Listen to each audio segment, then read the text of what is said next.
Okay, खुशी अहमदाबाद गाइए मोनिका। हाँ। हाँ, जय सच्चिदानंद। अमे जय केवा पुण्यशाली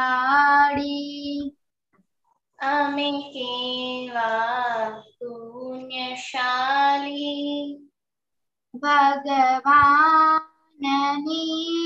भूमिका आदेहे मैं निहारी। भगवाननी भूमिका आदे है मैं निहारी। अमे केवा भाग्यशाली अमे केवा भाग्यशाली ज्ञानी पुरुष पासे मुक्तिनी चावी भाड़ी। ज्ञानी पुरुष पासे मुक्तिनी चावी पाड़ी।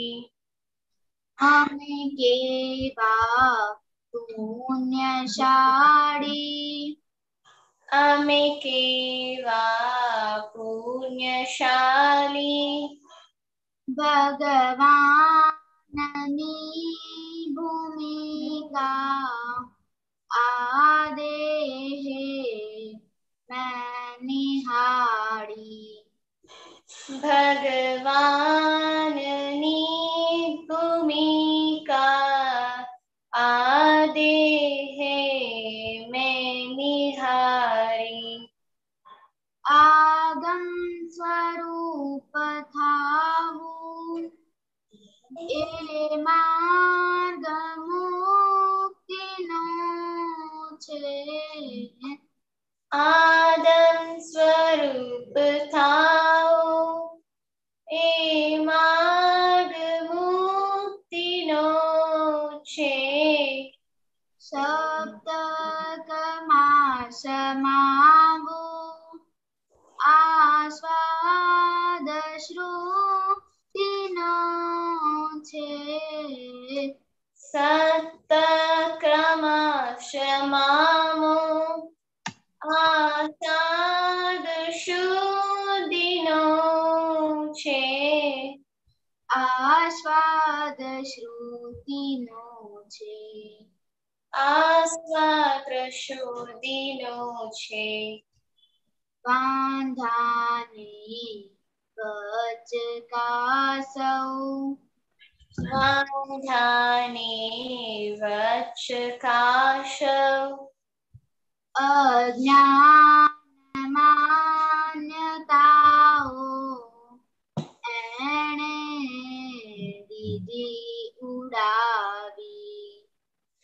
अज्ञान मान्यताओ एने दीवुडावी। अमे केवा पुण्यशाली अमे केवा पुण्यशाली अमे केवा भाग्यशाली अमे केवा भाग्यशाली। जय सच्चिदानंद। रिपीट जैसे खुशी। हाँ पाछू गाओ। हाँ। अमे केवा पुण्यशाली अमे केवा पुण्यशाली भगवाननी भूमिका आदेहे मैं निहारी। भगवाननी भूमिका आदे है मैं निहारी। अमे केवा भाग्यशाली અમે કેવા ભાગ્યશાલી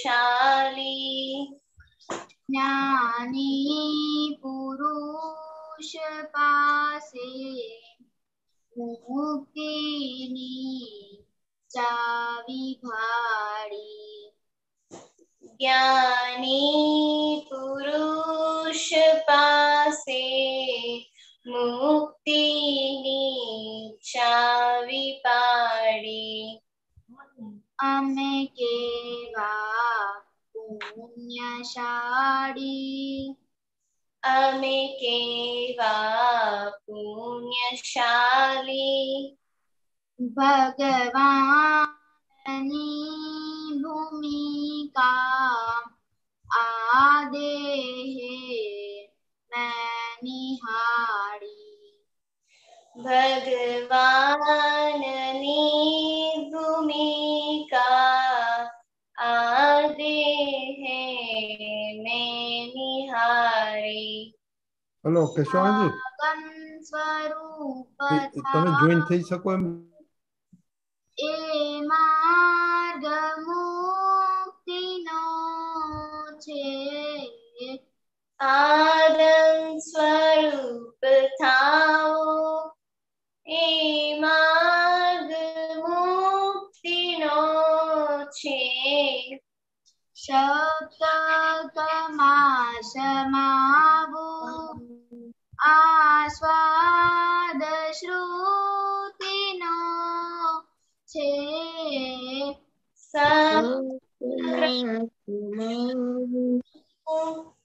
આસાદ શુદ્ધિનો છે આસ્વાદ શ્રુતિનો છે આસ્વાદ શુદ્ધિનો છે વાંધાને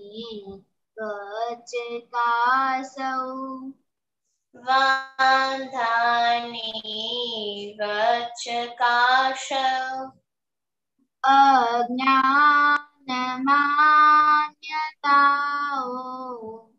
એણે દીધી ઉડાવી અજ્ઞાન માન્યતાઓ એને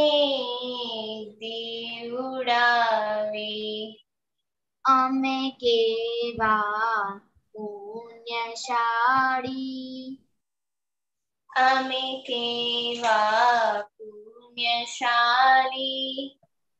અમે કેવા ભાગ્યશાળી અમે કેવા ભાગ્યશાલી જય સચ્ચિદાનંદ જય સચ્ચિદાનંદ. अहमदाबाद की त्रिमंत्र बुलाइए, एवरीबॉडी फॉलो करेंगे.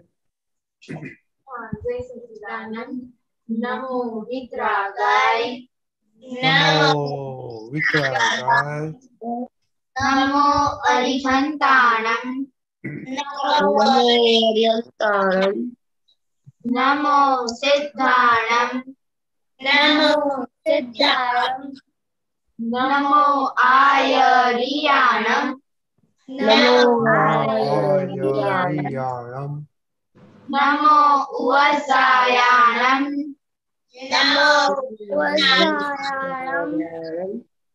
નમો લોય સૌ સાહુણં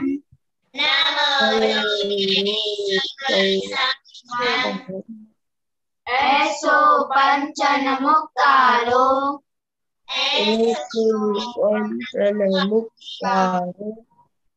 સૌ પાવપણાશણો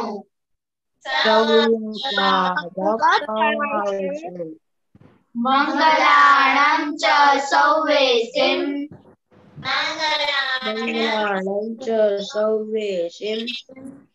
પડવં હવૈ મંગલમ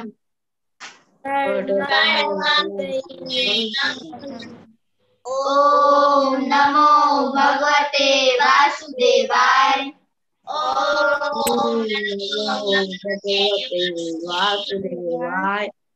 ઓમ નમઃ શિવાય जय सच्चिदानंद। जय सच्चिदानंद। पुणे पुणे हाँ। हे दादा भगवान, आप मुझे ऐसी शक्ति प्रदान करें कि मैं अपने हेल्थ को भी कॉम्प्रोमाइज ना करूं, ताकि मेरा शरीर रूपी साधन मेरे देह को यानी कि पढ़ाई में और सत्संग में हमेशा सहायक बने। मैं पढ़ाई में बिल्कुल चंचल रहूंगा। मैं बुरी सोबत और कुचन से हमेशा दूर रहूंगा, और कुछ भी हो मेरा सत्संग कभी ना छूटे, ऐसी परम कृपा करना। प्राप्त मन वचन काया का योग और अपनी आत्मा का उपयोग केवल परोपकार जीव माता के सेवा के लिए ही करूं, जो सबसे बड़ा मानव धर्म है। मैं हमेशा अपने स्वयं और अन्य सभी लोगों के जीवन व्यवहार में विश्वसनीय, नैतिक और शुद्ध बना रहूंगा, ताकि मैं बराबर दादा भगवान परम उत्कर्ष व्यक्तित्व का आदि बन पाऊं। मैं आगे हमेशा अपने माता पिता की बात सुनने का संकल्प लेता हूँ, और कभी भी उन्हें इनका से जवाब नहीं दूंगा। कृपया ऐसा मुझे तांत्रिक शक्ति प्रदान करें। जय सच्चिदानंद। Very good. चिन्मय जय सच्चिदानंद। हे दादा भगवान, मुझे पढ़ाई में समझने में जो बाधाएं अंतराय आते हैं, जो भी ऑब्स्ट्रक्शंस आते हैं, उन सभी को तोड़ने का मैं दृढ़ निश्चय करती हूँ। आप ऐसी कृपा करें कि जिससे मेरा दर्शन ऊपर का आवरण टूट जाए और मेरी पढ़ाई सही ढंग से हो, ऐसी शक्ति आप हमें दे। जय सच्चिदानंद। अव्यय जय सच्चिदानंद। हे दादा भगवान, हे दादा भगवान, हम हैं आपके बच्चे, हम हैं आपके बच्चे, दिल के हैं सच्चे, दिल के हैं सच्चे, फिर भी है कच्चे, फिर भी है सच्चे, काम करेंगे अच्छे अच्छे, काम करेंगे अच्छे अच्छे। Very good. जय सच्चिदानंद। होमवर्क किसको मालूम है? एडजस्ट और डिसएडजस्टमेंट तीनों गोल में किधर हुआ? ओके दर्शना, एडजस्ट और डिसएडजस्ट किधर हुआ? आज रिपोर्ट बनाते हुए खुशहाल ने मेरी पेंसिल छीन ली थी और मुझे छोटी दी थी, तो उसमें मैंने एडजस्ट नहीं किया और थोड़ा गुस्सा हो गई कि मुझे अपनी बड़ी वाली पेंसिल ही चाहिए। किस पे गुस्सा? कोई मम्मी पे? नहीं, खुशहाल पे बहुत गुस्सा हो गई। खुशहाल के साथ? टीना ओके खुशहाल। और खुशहाल आपको क्या रिपोर्ट है? हाँ, मैं आज जब दीदी बोल रही थी कि रिपोर्ट बना, तो मैंने कहा कि अभी थोड़ी देर बाद, अभी तो टाइम है। तो उस वक्त दीदी ने और कहा, तो मैंने कहा नहीं नहीं बाद में। और टीवी का क्या हुआ दर्शना? आज टीवी एक घंटा और 20 मिनट देख ली थी। तो मम्मी ने बंद बोलने का बोला ना, क्यों किया? वो भूल ही गए टाइम और देखते ही रहे। आपके टीवी बहुत इम्पोर्टेंट है? हाँ, टीवी बहुत इम्पोर्टेंट है? नहीं। और ओ हरी भाई, परेशान ने क्या बोला था दिमाग के बारे में? तुम्हारा दिमाग महंगा है या सस्ता है? तो अभी दर्शना ने उसका दिमाग क्या किया? सस्ता किया। ओके चिनाई। हाँ जय सच्चिदानंद। आज मैं जस्ट दादा के ज्ञान में हुई थी। आज मुझे एक बार आभा हो गया था स्कूल के प्रति, क्योंकि डेली स्कूल है और लगभग में मैंने मम्मी को पहले काम के लिए मना किया, बाद में काम किया, तो उस वक्त हो गया। ओके डिसएडजस्टमेंट में एडजस्ट लिया। Very good. करिश्मा दीदी। हाँ जय सच्चिदानंद। आज मैंने मम्मी की मदद की थी और आज मैंने 9 कलम 2 बार की थी, 3 मंथ में 10 टाइम्स की थी। एक्स्ट्रा स्टडी में मैंने तमिल में 1 हार की थी और आज मैंने हैंड राइटिंग प्रैक्टिस भी की थी। Okay, very good. ओके, खुशी दीदी। हाँ, जय सच्चिदानंद। आज मैंने डिस एडजस्टमेंट दादा के ज्ञान में लिया था। मम्मी ने कहा था थोड़ी सी हेल्प करा दो दीदी की, तो मैंने नहीं की। सूर्या दीदी। जय सच्चिदानंद। आज मुझे इसमें दादा के ज्ञान में थोड़ा डिसएडजस्टमेंट हो गया था कि जब मम्मी काम करने बैठी थी तो मैंने पहले मुझको थोड़ा हो गया कि नहीं मुझको नहीं करना है, थोड़ी देर के बाद करूंगी, पर फिर मैंने एडजस्ट होकर सामने से मैं हेल्प कराने गई थी। अहमदाबाद। हाँ, जय सच्चिदानंद। आज मैं पापा के साथ एडजस्ट हुई थी।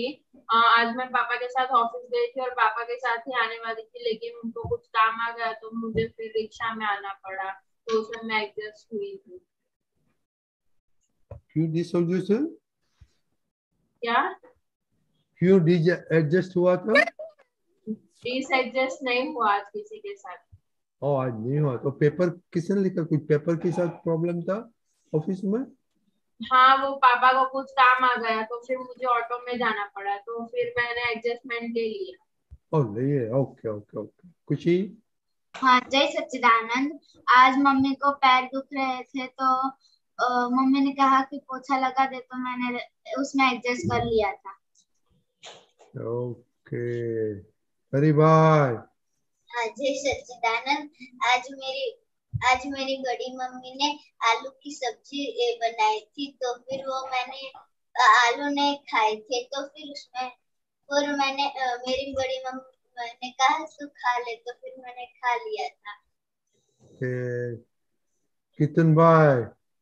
जय सच्चिदानंद। आज मम्मी के पैर में दर्द हो रहा था ना, तो मैंने मम्मी के पैर में क्रीम लगाया था, तो उसमें मैं एडजस्ट हो गया था, और आज मैं किसी के साथ भी एडजस्ट नहीं हुआ था।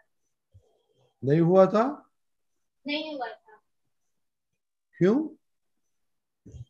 क्योंकि आज मैंने अच्छा काम किया था, इसलिए। ओके, सूर्या दीदी। अव्यय। हाँ, जय सच्चिदानंद। आज मैं पढ़ाई में एडजस्ट हो गया था कि मम्मी ने बोला था क्या ये दो आंसर कर लिया, तो मैंने कर लिए थे और मैं डिसएडजस्ट दादा के ज्ञान में हो गया था। क्या हुआ था? मम्मी ने 3-4 बार बोला कि टिफिन का बैग लेके आ, तब मैं लेके आया, तो मम्मी का हम दुआ दी। सम्यक भाई तो अभी कितना दिन से एग्जाम लेके आया? हिताक्षी बा। हाँ, जय सच्चिदानंद। कल मेरी शास्त्रीय संगीत की 3rd ईयर की एग्जाम है, इसलिए आज मैंने पूरा दिन वही किया है, और आज मुझे कई बार भी एडजस्टमेंट नहीं होना पड़ा था और कई बार डिसएडजस्ट भी नहीं हुई थी। ओके तो मैंने जो बोला वो काम कर लिया था। ओके। केशवानंद जी, निवेशा जी, आपने सुना? थोड़ी बातें करो बच्चों के साथ, बाद में पद सुनेंगे। केशवान जी। हाँ जी, जय सच्चिदानंद। जय सच्चिदानंद। जय सच्चिदानंद। देखो, अभी ये जो एडजस्टमेंट का प्रोजेक्ट मिला, तो जब हम किसी के साथ एडजस्ट होते हैं तो उस समय आपको खुशी मिलती है या दुख होता है? खुशी मिलती है। देखिए, जब भी हम एडजस्ट होते हैं ना, तो सामने वाले को तो खुशी मिलती है, पर उससे ज्यादा खुशी हमको सबसे पहले अपने आप को होती है। इसलिए दादा भगवान ने एडजस्टमेंट का इतना बड़ा हथियार हमको हाथ में दे दिया। और फिर आप जैसी यंग जनरेशन हो तो उसके लिए कोई ऐसा शब्द होना चाहिए जो सुनते ही आनंद आ जाए। तो जैसे ही हम इंग्लिश में, दादा ने ऐसा शब्द ढूंढ निकाला कि मुझे नहीं लगता है कि किसी भी बच्चे को ये एडजस्टमेंट का शब्द नहीं समझ में आ रहा हो। कितना मजा आता है जब हम एडजस्ट हो जाते हैं। एडजस्ट यानी सामने वाले को हम कितनी खुशी दे देते हैं, उसके हिसाब से हम चलते हैं, उसको आनंद हो, उसको हमारे साथ एडजस्टमेंट करने का उसको कितना आनंद मिलता होगा। इसलिए दादा ने इतना बड़ा हथियार दिया हमको कि लाइफ में, घर में, बाहर, अपने फ्रेंड सर्कल में अपने भाई बहन के साथ, अपने मम्मी पापा के साथ एडजस्ट होके रहने का। एडजस्टमेंट बहुत बड़ा हथियार है खुशी का, सुख प्राप्त करने का, जो दादा का मेन मोटो था। दादा का मेन ये हमेशा ये बोलते थे कि कैसे भी करके किसी भी हालत में हमारे अपने व्यवहार से सामने वाले को खुशी मिलनी चाहिए। उसको तकलीफ हो तो हमको एडजस्ट हो जाना चाहिए। उसको किसी चीज की जरूरत हो तो भले हमारे को उनसे ज्यादा जरूरत हो तो भी उनको पहले दे के हमको उनके साथ एडजस्ट होना चाहिए। कि मेन ध्येय क्या होता है कि भाई सामने वाले को खुशी दे, और जब सामने वाले को खुशी देते हैं तो हमको खुशी मिलती है कि नहीं मिलती है? हाँ मिलती है। हाँ, तो हमारा हर पल हर घड़ी यही ध्येय रहना चाहिए कि हम कैसे करके सबको खुशी दे। क्योंकि दादा ने पूरा लाइफ, दादा भगवान के पास 60,000 महात्मा थे, और हमारे पास है 60,000 महात्मा? हमारे पास है रिलेशन में 60,000 जो हमारे आसपास घूमते हो या हमको एडजस्ट करना पड़ता हो? तो दादा भगवान के पास कैसी शक्ति थी कि वो 60,000 महात्माओं के साथ हर घड़ी हर पल हर संजोग में एडजस्ट होते थे। तो उनको सबको खुशी मिलती थी, उस खुशी की दादा भगवान को खुशी मिलती थी कि क्योंकि दादा हर घड़ी हर पल सबके साथ एडजस्ट होके रहते थे। वो अपने बारे में कभी नहीं सोचते थे कि मुझे कितनी तकलीफ हो रही है या मुझे कितना मैं थक गया हूं, या वो दूसरे लोग थक गए हो तो उनको लिए वो सत्संग बंद करते थे। नहीं तो रात को 11-11 बजे तक भी बैठते थे हम सब आप तो पुत्रों के साथ। वो कभी नहीं बोलते थे कि अभी जाओ सो जाओ। जब देखते थे कोई ऐसा झोंका मार रहा है तो अभी बोलते थे अभी जाओ जाओ जाओ, पर खुद जागते रहते थे, खुद एडजस्ट होते रहते ताकि सबको खुशी दे सके। तो अगर आपको ये हथियार हाथ में मिल गया तो पूरी जिंदगी आपके जीवन में सुख ही सुख आएगा, खुशी खुशी आएगी। ये एडजस्टमेंट का दादा ने बहुत बड़ी चीज हम सबको हाथ में दे दी है, जिसकी वजह से हमको आज कितने सारे डिफिकल्ट संजोगों में भी हम जब एडजस्ट होते हैं तो सामने वाले का खुशी देख के हमको उससे डबल खुशी हमको मिल जाती है। सही है? हाँ। ओके, तो अभी 2 क्वेश्चन है। दो क्वेश्चन। पिताक्षी बा। हाँ जी सच्चिदानंद, मेरा जय। क्वेश्चन नहीं था, पर मुझे आप सभी महात्मा और आपके पुत्र से आशीर्वाद मांग रहे थे कि कल मेरे शास्त्रीय संगीत की 3rd ईयर की एग्जाम है, तो मैं अच्छे से गा पाऊँ और जो मुझे सवाल पूछे उसके मैं सच जवाब दे पाऊँ और 100% मार्क आए मुझे। दादा की खूब आशीर्वाद आपके ऊपर है, और दादा भगवान को अपने साथ लेके जाने का हमको दादा भगवान सिखाते थे कि जब भी कहाँ भी एग्जाम देने जाओ तो बोलने का दादा भगवान आप हमारे साथ आओ, आप हमारे अंदर विराजमान हो जाओ और आप ही परीक्षा में मुझे हेल्प करना, इतना प्रेयर करके जरूर जाने का। और दादा भगवान सिमंदर स्वामी सभी शासन देवी देवताओं को प्रार्थना करके जाने का कि मेरे साथ आप हाजिर रहना, और मेरा ध्येय है कि मैं इस संजोग में आगे पास हो जाऊं और मैं आगे प्रगति करूं, और प्रगति करके मैं एक ऐसा इंसान बनूं ताकि मैं सबको सुख दे सकूं, सबको खुशी दे सकूं। ऐसा प्रार्थना करके जाना, हम आपके लिए जरूर प्रार्थना करेंगे। आपने अच्छी तरह से पढ़ाई की है? हाँ की है मैंने फुल एफर्ट के 5 बार के पोलम पोल किया है? बरोबर किया है, पोलम पोल नहीं की मैंने। तो बरोबर करेगा तो दादा आपको हेल्प पापा और करेगा। मम्मी ने दोनों ने मुझे सब कुछ पूछ लिया है। चलो बहुत मैं अच्छा, 2 दिन से नहीं कर रही हूँ। ओके, ऑल द बहुत बेस्ट। अच्छा, बहुत अच्छा। सब महात्मा की तरफ से ऑल द बेस्ट। ओके, जय all the best, Sachchidanand. All the best. Okay Chinmay. हाँ जय सच्चिदानंद। मेरा ये क्वेश्चन था कि जब भी मम्मी कोई काम देती है तो मैं पहले मना करती हूँ, बाद में एडजस्ट लेकर काम करती हूँ। तो आप अभी ने कहा जब हम एडजस्ट करते हैं तो हमें पहले खुशी मिलती है, बट मुझे अंदर से सब दुख लगता है कि मैं क्यों कर रही हूँ, वो अंदर रहता है, वो क्यों है? मतलब आप एडजस्ट करते हो तो आपको क्या लगता है? दुख होता है कि मैं क्यों ऐसा कर रही हूँ, नेगेटिव आने लग जाते हैं बाद में। एडजस्ट करने से नेगेटिव आता है? हाँ, मम्मी के साथ मोस्टली होता है। अच्छा अच्छा। वो तो क्या है, मम्मी के साथ भले ऐसा होता है, पर मन में अंदर आपसे बात करने का कि भाई अगर एडजस्टमेंट करने से दादा ने इतना बड़ा हथियार दिया है तो मम्मी को कितनी खुशी मिलेगी अगर आप एडजस्ट करोगे। अब डिसएडजस्ट हो जाओगे तो आपको भी दुख होएगा, मम्मी को भी दुख होएगा। तो वो हमको उसका रिजल्ट के ऊपर से तारण निकालना चाहिए कि भाई एडजस्टमेंट करने से अच्छा होता है या डिसएडजस्टमेंट होने से अच्छा होता है। फिर अपने आप से एक प्रश्न पूछने का, अगर एडजस्टमेंट होते तो दादा भगवान खुश होंगे या डिसएडजस्टमेंट होके रहेंगे तो दादा भगवान खुश होंगे? एडजस्ट रहेंगे तभी दादा भगवान खुश हाँ, रहेंगे। तो सबसे बड़ा इंपॉर्टेंट चीज है, मैं पूरे लाइफ में ऐसा ही जीवन जिया कि भाई जो चीज दादा को अच्छी लगती हो ना वही करता था, क्योंकि दादा ने हर एक चीज को हमारे सामने लाने के लिए कितनी रिसर्च की है, कितने बर्थ्स लिए, बहुत सारे बर्थ लिए लेके ऐसी ऐसी चीज को ढूंढ निकाला है ताकि हर एक इंसान उसको एक्सेप्ट करे और उसको खुशी मिले और उसका रिजल्ट 200% सही निकले, तब जाके दादा ने एक एक चीज हाथ में हमको दी है।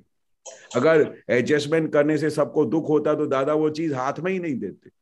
पर 99% नहीं, 200% एडजस्टमेंट का हथियार लेके पूरा वर्ल्ड में, पूरी यूनिवर्स में सब लोगों ने खुशी प्राप्त की है। तो दादा भगवान तो गलत नहीं हो सकते ना। नहीं हो सकते। तो जब हमको पता चले कि हम सब वी आर रॉन्ग समवेयर, तो अपने को ढूंढ निकालने का कि हम कहाँ पर रॉन्ग है, अपने आप से क्वेश्चन पूछने का, बार बार पूछने का कि अगर तुम एडजस्ट होगी तो उसमें से खुशी मिलेगी या डिसएडजस्टमेंट से मिलेगी? एडजस्ट होंगे तभी मिलेगा। हाँ, तो फिर एक बार वही कोशिश करने का। मन तो कुछ भी दिखाएगा, मन का स्वभाव है कि ऐसा भी दिखाएगा वैसा भी दिखाएगा, और हमेशा अपने फेवर में ही ढूंढता रहता है पर दूसरे के फेवर में नहीं ढूंढता है। मन को क्या लगता है कि मैं कैसे कंफर्ट जोन में आ जाऊं, कैसे मैं कंफर्ट रहूं, कैसे मुझे खुशी मिले। दूसरों के बारे में कभी हमने सोचा ही नहीं है। दूसरों के बारे में हम विचार भी नहीं करते, हम अपने ही बारे में सोचते कि मुझे कैसे खुशी मिले, मैं एडजस्ट क्यों हो, वो क्यों नहीं एडजस्टमेंट हो करती है, मम्मी क्यों नहीं एडजस्ट करती है, मुझे ही एडजस्टमेंट करना पड़ता है हमेशा। वो क्या है, मन का स्वभाव है, हमेशा अपना ही साइड लेगा। मन का स्वभाव है दूसरों का ही दोष निकालेगा, खुद का भूल कभी नहीं देखेगा। तो किसी दिन तो अभी अपने को ये रूल तोड़ना पड़ेगा ना, कभी तो हमारे अंदर बैठे इस चोर को छोड़ना पड़ेगा ना, जो हमको कितना हैरान करता है। हाँ, छोड़ना पड़ेगा। होना पड़ेगा ना, नहीं तो वो हमारे घर में रहेगा तो हमको कितनी तकलीफ देगा। एक दिन धीरे धीरे धीरे डिसएडजस्टमेंट करते करते करते हमारा दादा का ज्ञान ही पूरा खलास कर डालेगा, ऐसा अंदर सब चोर बैठे हैं ना। तो जैसे ही वो डिसएडजस्टमेंट करे ना, तो दादा बोलते थे अभी अभी ऐसा करने का कि आपने 4 संजोग में उसके साथ एडजस्टमेंट किया, तो अभी तो 99% नहीं 200% तुमको ही एडजस्टमेंट होने का, भले मम्मी डिसएडजस्ट हो। ऐसा करके हैंडल मारने का, तभी धीरे धीरे धीरे धीरे हम सुधरेंगे और धीरे धीरे हमारे अंदर का चोर गायब होएगा। हम क्या करते हैं, 1-2 बार में हम थक जाते हैं, 1-2 बार एडजस्ट हो गया, फिर वो कितनी बार एडजस्टमेंट होने का, क्योंकि मन के हिसाब से हम चलते हैं। पर मन के हिसाब से चलने से हमेशा खोट होती है, हमेशा नुकसान होता है, और हमारी प्रकृति धीरे धीरे और खराब होती जाती है।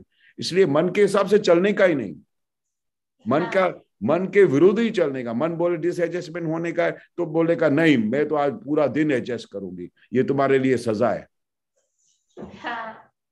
ऐसा अपने आप को मजबूत बनाने का है। दादा भगवान पूरा लाइफ छोटी छोटी बातों में, हर एक बात में अपने आप को इतना मजबूत बनाया कि जब वो बड़े हो गए तब उनको कोई भी संजोग उनको हिला नहीं सकता था। हर एक संजोग में वो प्रूफ बन गए। तो आपकी एज से जब अभी से ही हम प्रूफ बन जाएंगे तो आगे हमारा लाइफ कितना अच्छा गुजरेगा, बहुत अच्छा रहेगा। हाँ, सब लोग हमको कितना प्यार करेंगे, कितना मान देंगे, बोलेंगे ऐसी छोटी सी एज में इतनी बड़ी एडजस्टमेंट। हाँ।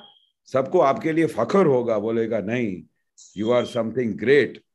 और हम दादा भगवान को आज क्यों याद करते हैं, दादा भगवान के क्यों हम ट्रिमेंडियसली फॉलो करते हैं, क्योंकि दादा भगवान हमारे लिए ऐसे मॉडल बने ताकि पूरा जगत उनको फॉलो करने लगा। ऐसा हमको मॉडल बनने का है ताकि हम दादा के मिशन को और आगे ले सके। अगर आप अपने घर में अच्छा इंसान बन गए, अपने सोसाइटी में, हर घर में, बाहर में, तो सब लोगों के लिए आप कितना अच्छा फ्रूटफुल साबित होंगे, कितना आप हेल्पफुल होंगे। जब दूसरे लोगों को आप अपनी एक्सपीरियंस से, दादा के विज्ञान से, दादा के साइंस से उनको सब ये बातें बताएंगे तो उनके घर में कितनी खुशी आ जाएगी। क्योंकि ये चीज तो सबके घर में पता नहीं है एडजस्टमेंट क्या होता है। आप तो सब लोग कितने लकी हो कि इस यंग एज में आपको ये सब चीज समझने की मिली। ऐसे कैसे लाखों करोड़ों बच्चे हैं आपकी उम्र के जिनके पास ये साइंस नहीं है, जिसके पास दादा की ये समझ नहीं है। और जिस दिन आप इसमें पास हो जाओगे दादा के एग्जाम में, तो एक दिन आप कितना हेल्पफुल हो जाओगे। तो दादा भगवान का आपने कितना बड़ा ऋण चुका लिया। दादा भगवान ने जो आप सबके ऊपर इतनी मेहनत की, तो आप वो मेहनत को जब आगे दूसरे लोगों को भी खुद एक अच्छा इंसान बन के, एक मॉडल बन के दूसरों को जब ये दादा की साइंस के बारे में बताएंगे, तो वो लोग भी आपको फॉलो करेंगे। तो हमको पहले तैयार हमको खुद बनना पड़ेगा, हमको एडजस्टमेंट करना पड़ेगा, हमको सबसे एडजस्टमेंट होके करना पड़ेगा। तभी तो आप दूसरों को ये सेम पाठ पढ़ा सकोगे ना आगे चल के। तभी तो आप जब बड़े होंगे, आपके बच्चे होंगे, तो आप उनको ये पाठ बढ़ा सकोगे। इसलिए ये सबसे पहले हमको खुद मॉडल बनना है। बनना है कि नहीं बनना है? बनना है। बस तो दादा से ये शक्ति मांगो कि हे दादा भगवान, मुझे आपकी तरह जीवन जीने की शक्ति दो। आप जिस तरह से सब अच्छा जीवन जी गए और दूसरों को, सबको सुख दिया, सबको खुशी दिया, ऐसे मुझे शक्ति दो कि मैं सबके लिए खुशी खुशी खुशी सबके लिए मैं एक मिसाल बन जाऊं। सही है? हाँ ठीक है। हाँ सही है। ओके, तो देखो बच्चे लोग, अब कितना दिन से हम सत्संग में आते हैं ना, तो अभी एक कल का होमवर्क, एक आप प्रेयर बनाओ कि जो जो चीज के लिए आपको दादा के पास शक्ति मांगने का है। ओके, सबका इंडिविजुअल होगा, तो वो होमवर्क कल वही पोस्ट करने का है। ओके, तो ये सब अच्छी तरह से लिखना, गुड राइटिंग में लिखना। ओके, और ये आपके पास करने का दिन में, सुबह शाम को तो करने का, बीच में जब मांगता है करने का। ठीक है केशव दादा? हाँ जी। हाँ, क्योंकि बहुत बहुत जो वीकनेस, 2-4 वीकनेस निकालने का है, उसकी शक्ति तो हम नहीं मांगते, तो मांगना मिलता है। हाँ, तो ये वापस बहुत आता है आपका क्वेश्चन, तो ये शक्ति मांगो, तो आई थिंक बहुत फायदा होगा। हाँ, ओके, ठीक है।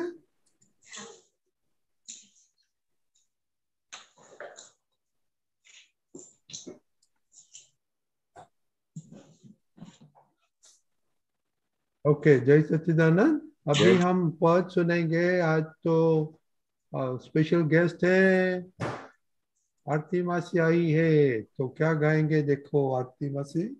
जय सच्चिदानंद। जय सच्चिदानंद। कोण जाणे केम अहीं मोक्ष वरताय छे, दादाजीना चरणे सौनो बेड़ो पार थाय छे। घड़ी घड़ी केम अहीं आવું આવું થાય છે, દાદાજીના શરણે જીવનો સમોસાર થાય છે। ખબર નહીં કે જીવન મહામૂલું થાશે, જ્ઞાનીનો ભેટો અચાનક થાશે। પુણ્યાનું બંધી જ પુણ્ય છલકાય છે, દાદાજીના ચરણે સૌનો બેડો પાર થાય છે।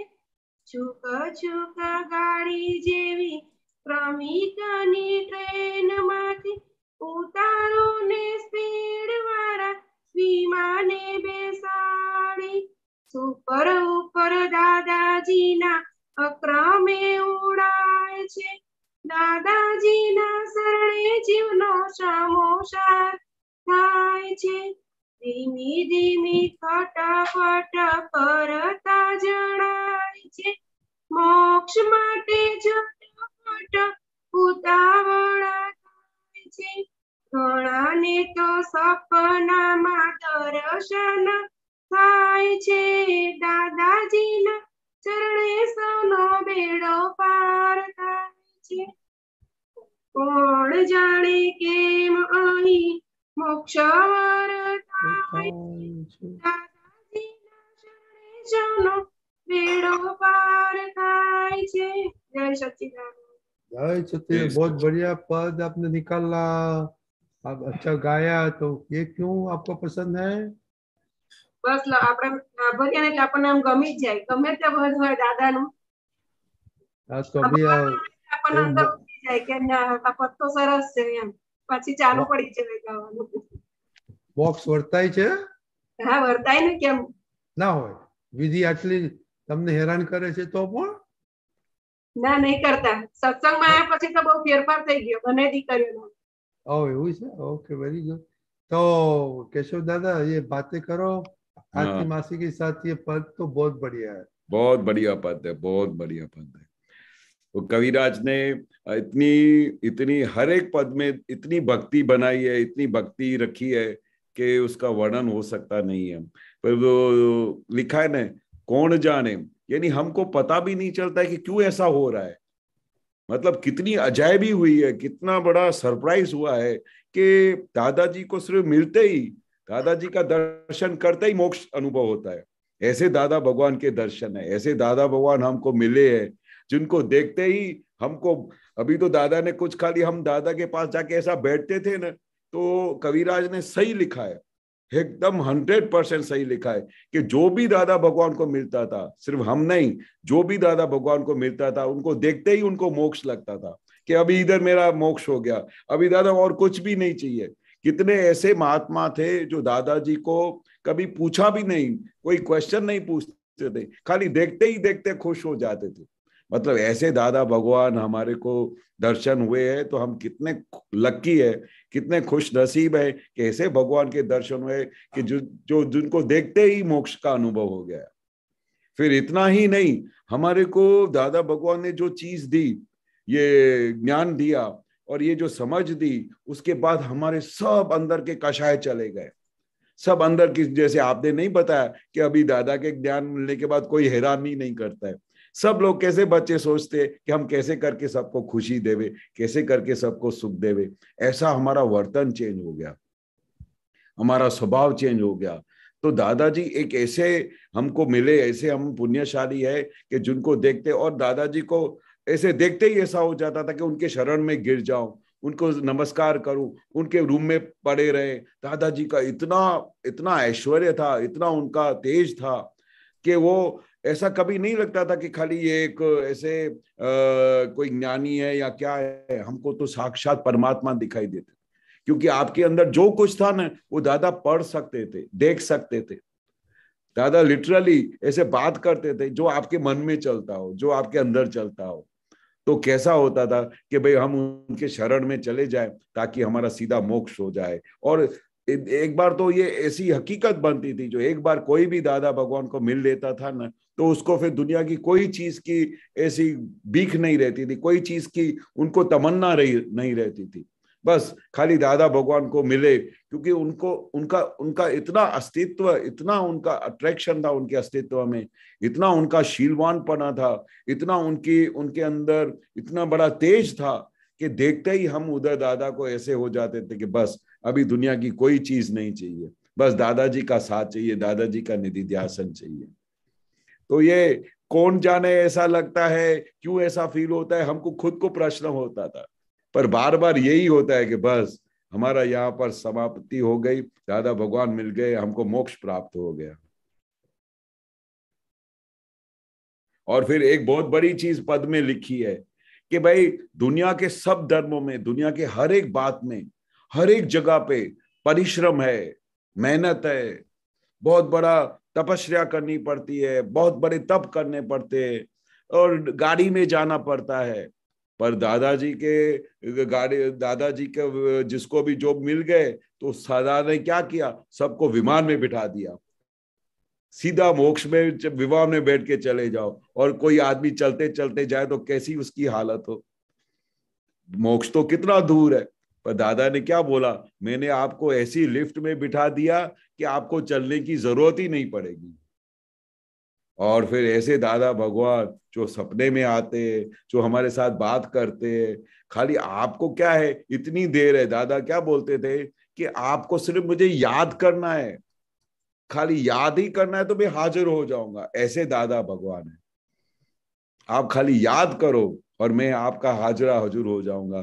तो ऐसे हमारे दादा भगवान मिले हैं जो हमारे हर एक प्रकार का काम करके देते हैं, क्योंकि अगर आपका निश्चय है ना कि आपको मोक्ष में जाना है, तो हर एक प्रकार से दादा हेल्पफुल होके हाजिर हो जाते हैं। तो हम सब बहुत पुण्यशाली है, इसलिए दादा भगवान बार बार बोलते थे कि आपको पता नहीं है कि आप कितने पुण्यशाली हो।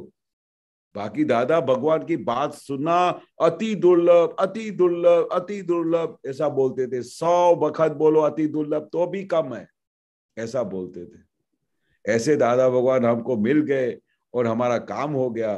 तो अभी हमारा एक ही ध्येय है कि बस जैसे दादा बोलते वैसा करके हम अपना अच्छे से ये जगत में सबके साथ एडजस्टमेंट करके सब फाइलों का संभावे निकाल करके हम मोक्ष में चले जाएं। यही दादा की एक ही भावना थी कि जो मुझे मिला है बस उनको मेरे से खुशी मिले, सुख मिले और वो मेरे साथ मोक्ष चले। बस यही दादा का एक ध्येय था। बरोबर, ठीक है। जय खुशी क्या लिखती है आप, क्या लिखा आपने, बताओ हमको।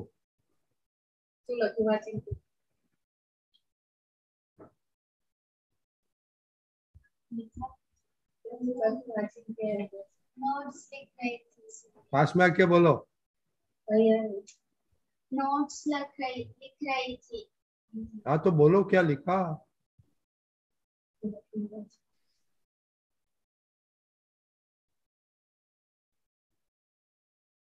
हमें ऐसा ध्यान रखना चाहिए कि दादा भगवान हमें ऐसा ध्यान रखना चाहिए कि दादा भगवान को जो पसंद है वो हम कर सके। Very good. ओके, तो बच्चे लोग कल का तो ओनली होमवर्क। ओके, कि अभी आपको एवरीडे एक प्रेयर बनाने का है जो शक्ति मांगने का है, तो एवरीडे बाद में वो बोलने का है 2-3 दफा। ओके, जय सच्चिदानंद। जय सच्चिदानंद, जय सच्चिदानंद, दादा जय सच्चिदानंद, जय सच्चिदानंद, जय सच्चिदानंद, जय सच्चिदानंद, जय सच्चिदानंद, जय सच्चिदानंद।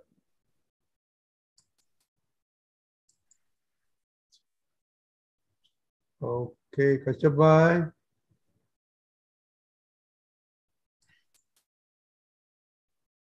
केशवान जी।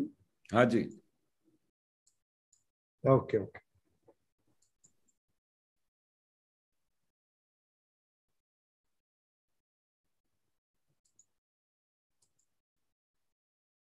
कश्यप भाई।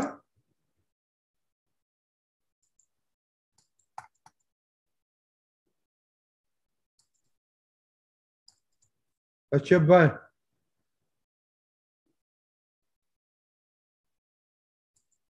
ओके कश्यप भाई। जय सच्चिदानंद। अच्छा ओके, हाँ बोलो। हाँ जी, मुझे ये पूछना है, ये त्रिमंत्र में ये हम जो बोलते हैं जब सब नमस्कार करते हैं उसके बाद उनका जो हम ये जो इफेक्ट है, बेनिफिट है, वो क्यों हम बोलते हैं हम हर बार ये चर्चा। कौन सा बेनिफिट?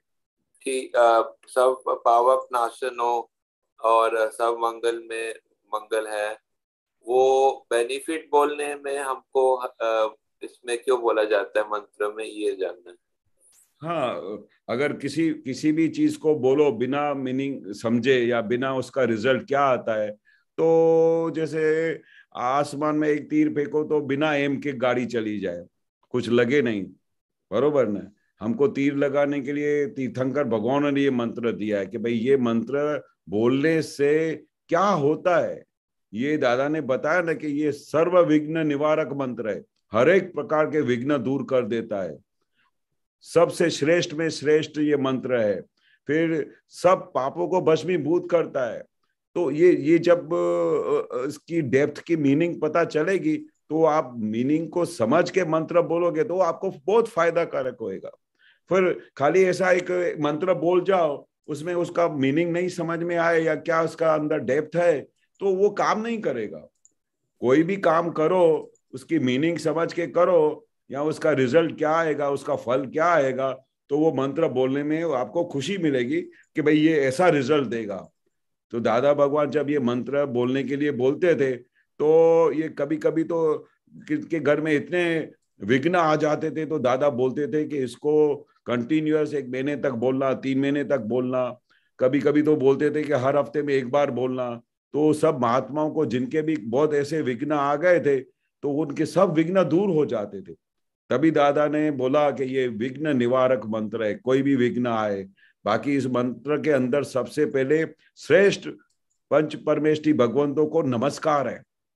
जैसे अरियंताणम सिमंदर स्वामी को नमस्कार है, जो 24 तीर्थंकर हो गए सिद्ध उनको नमस्कार है, आचार्य भगवंत को नमस्कार करते हैं। तो सबसे श्रेष्ठ भगवंतों को जब नमस्कार करते हैं, उपाध्याय भगवंतों, साधुओं को जिन्होंने आत्मा प्राप्त किया, इन सबको जब नमस्कार करते हैं तो उनकी नमस्कार करने से ये सब विघ्न दूर हो जाते हैं।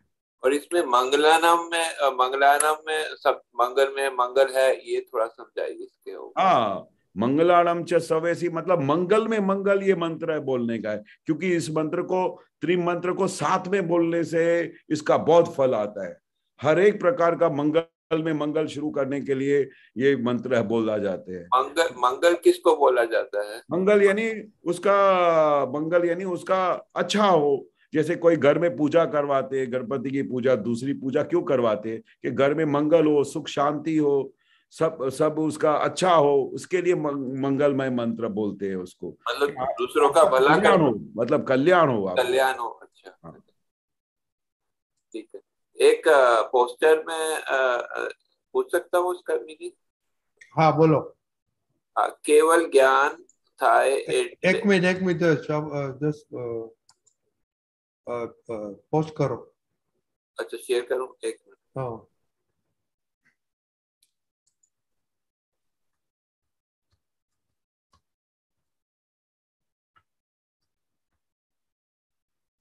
हाँ, आया? हाँ हाँ, केवल ज्ञान थाय એટલે થઈ રહ્યું, બધું આવરણ ગયું, એ નિરાવરણ જ્ઞાન કહેવાય। केवल ज्ञान थाय એટલે થઈ રહ્યું, ये नहीं समझ में आई। हाँ, केवल ज्ञान था यानी क्या बोलना चाहते हैं कि केवल ज्ञान यानी अल्टीमेटली फुल प्रकाश, मतलब हो गया सब कुछ, उसके बाद किसी भी चीज की जरूरत नहीं है, कोई भी चीज बाकी नहीं रह जाती। केवल ज्ञान यानी अल्टीमेट।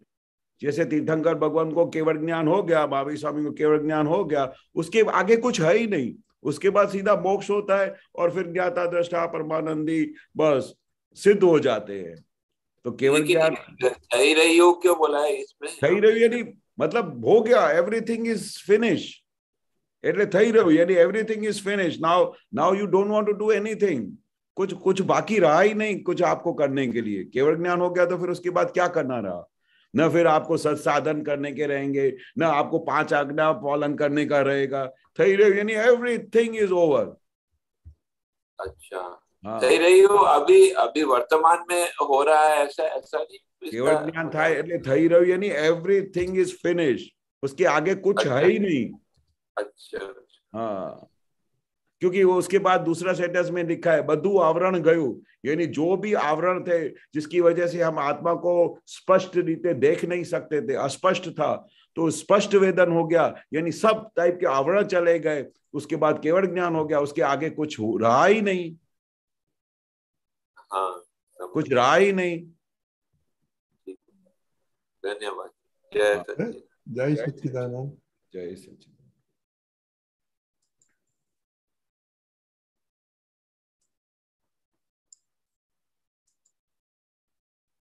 गीता बहन। हाँ जी, जय सच्चिदानंद। रजनीकांत अंकल से ओके, एक मिनिट। गीता બેન ને ક્વેશ્ચન પછી કોઈ ક્વેશ્ચન ના હોય તો ત્રણે આપતા પુત્ર છે તેમની સાથે આપણે ક્વિઝ કરીશું। हाँ जी। हाँ बोलो। કેશવાનંદજી સાહેબ જય સચ્ચિદાનંદ। जय सच्चिदानंद। સાહેબ દાદા ભગવાન કે છે કે મને પકડ્યા પછી જગતની કોઈ પણ શક્તિ તમારું નામ લઈ શકે તેમ નથી, કારણ હું રેફરન્સ બુક નંબર 45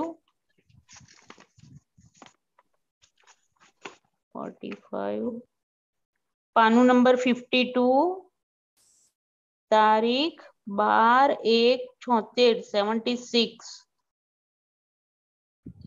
નટુભાઈ ને 12/1/76 76 નટુભાઈ ને ત્યાં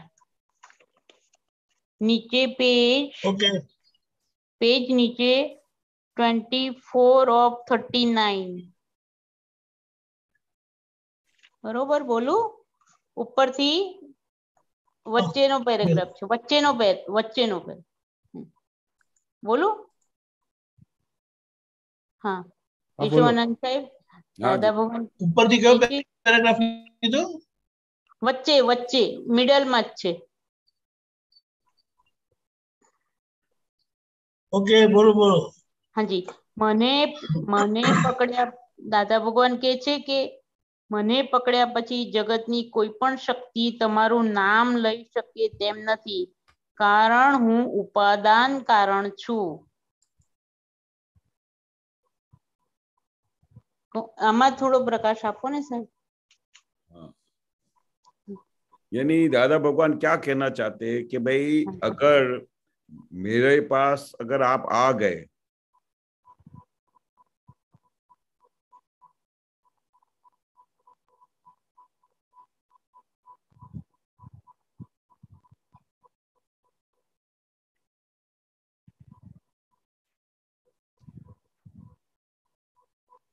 हाँ, મને પકડ્યા પછી જગતની કોઈ પણ શક્તિ તમારું નામ લઈ શકે તેમ નથી।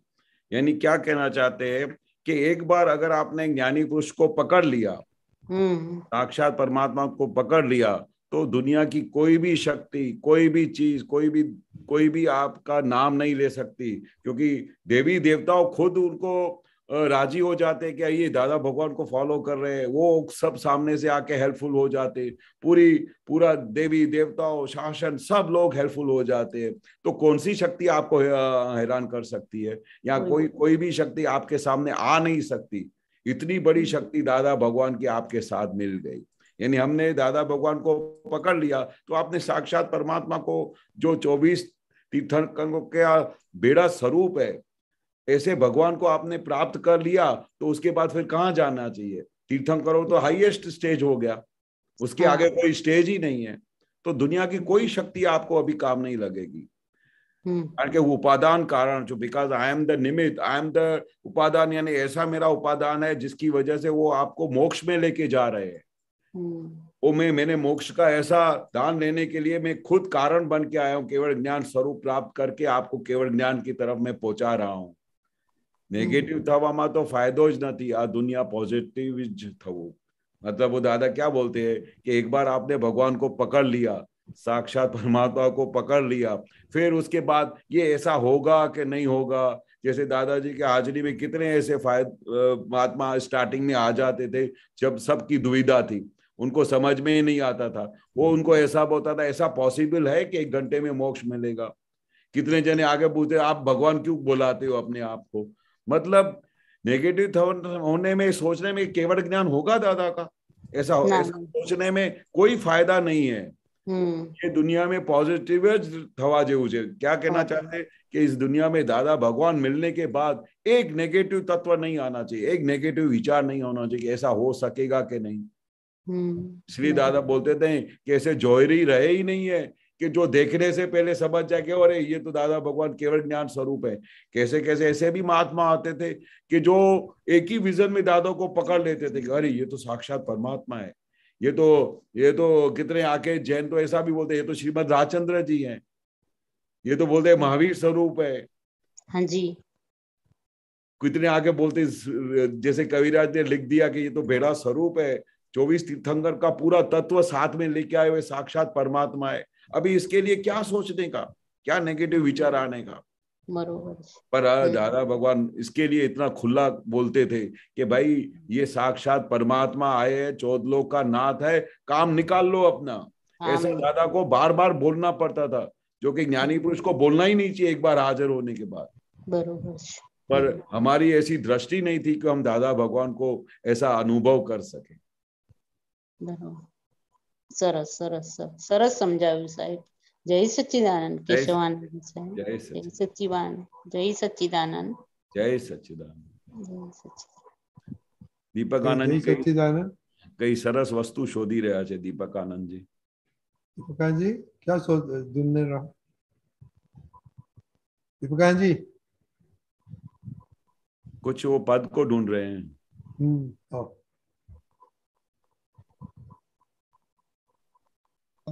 देह धरीने आव्या साक्षात आ परमात्मा विरल नेह निहारी नाचा धरती ने आसमा।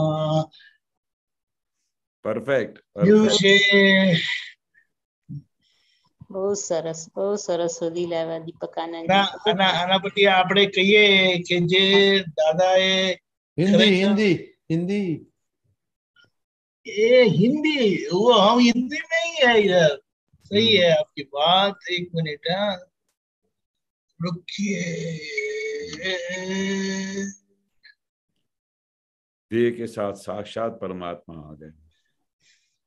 दादा ने बताया कि जिन्होंने उनको पकड़ा तो उनको कोई शक्ति उनका नाम नहीं ले सकती, पर यहाँ तो दादा ने हमें पकड़ा है। करेक्ट। अरे इसकी तो क्या बात करे।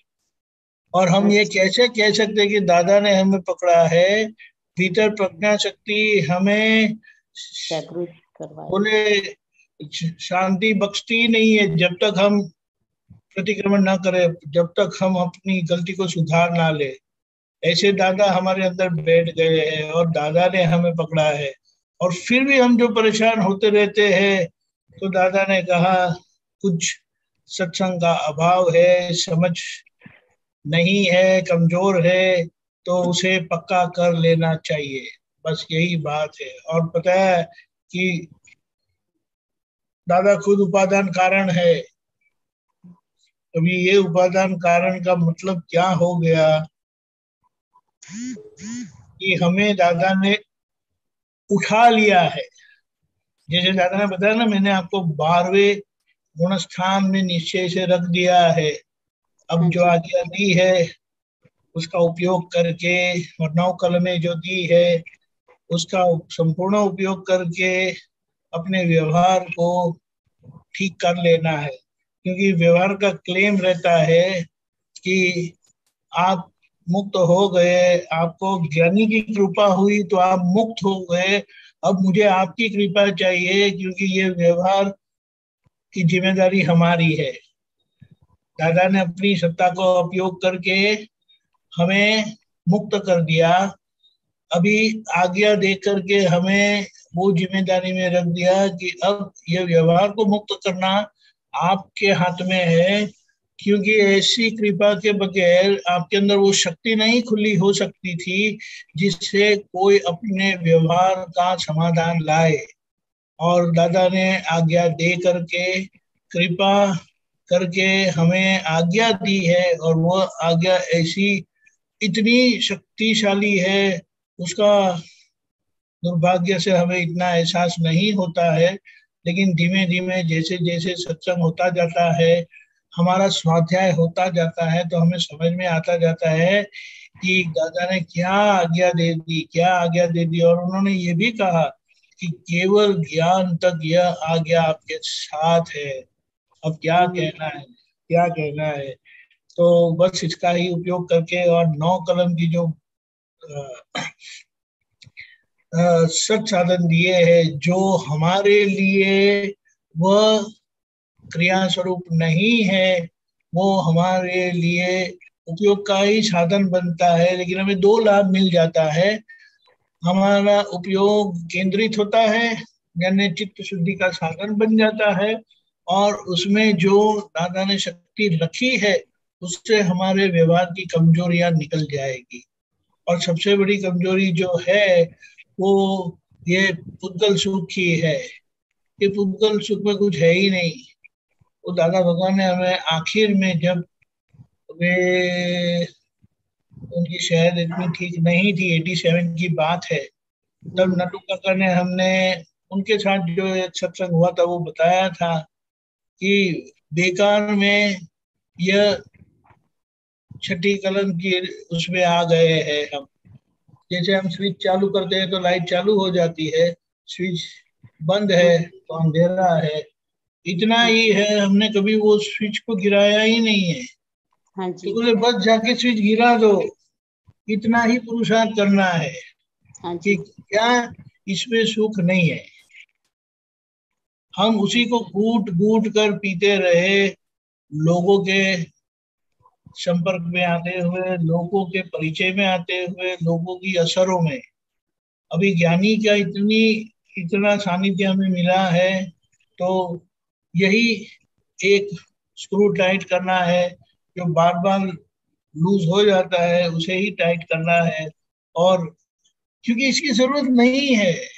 सच्ची अगर बात बोले है। ना कि जिलेबी के बाद चाय फीकी लगती है, ऐसा हाँ, है। हमें मोक्ष सुख हथेली में दे दिया है। अभी जो है वो बेकार में हमारे सर पर बैठे बैठे परेशान करता है। तो ये बात है कि छठी करण की खूब हृदय से आराधना करने से क्या होगा, तो हमारा उपयोग यानी चित्त शुद्धि का वो कारण बन जाता है। और उसमें दादा भगवान ने कहा कि ये समय की जो कमजोरियां है उसकी जबरदस्त दवाई उन्होंने अंदर डाली है, तो उस दवाई से हमारा ये रोग भी निकल जाएगा। और प्योरिटी की ऐसी एक भूमिका हमारी बनेगी जिस प्योरिटी से जगत का कल्याण होगा, उसके पहले हमारा कल्याण होगा। क्योंकि हमें शुद्धात्मा का स्वाद आएगा तो हमारी प्रकृति ऐसी निर्मल हो जाएगी, इतनी स्वस्थ हो जाएगी कि हम जहाँ जाएंगे तो वहाँ दादा ही महकेंगे।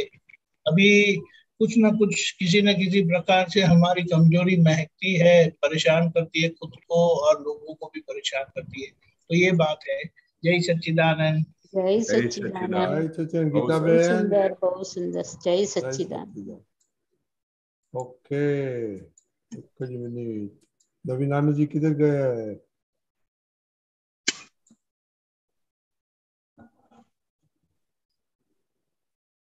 दीपकानंद जी बोल, क्या करने का अभी बोलो। जय सच्चिदानंद। हम तो कहेंगे कि अभी आप तो पुत्रों के पास तो इतना इतना सारे अनुभव के पहलू है, क्योंकि कहीं ना कहीं दादा ने किसी न किसी प्रकार से पुरुषार्थ करवाया है। ऐसी ऐसी क्या बोलेंगे कि प्रयोग करवाए हैं, जो जैसे जैसे ये स्वाध्याय हम करते जाएंगे तो उसे वो सब प्रयोग बाहर खुले होते जाएंगे और सभी को इसका लाभ मिलेगा। तो मैं तो नवीनानंद जी और केशवानंद जी से कहूंगा कि वो अपना खजाना खोले, क्योंकि दोनों दादा भगवान की सेवा में अत्यंत निकटता से रहे, तो हमें उनका लाभ ले। और इस बीच कीर्ति बहन का एक प्रश्न आया है, तो केशवानंद जी।